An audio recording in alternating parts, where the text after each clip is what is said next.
How to fix Sons of the Forest menu glitching issue. 1. Disconnect any extra controller or input devices from your Windows PC. 2.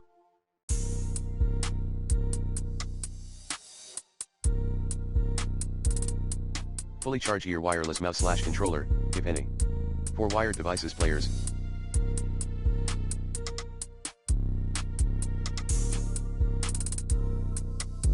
Disconnect then re-add them to your PC.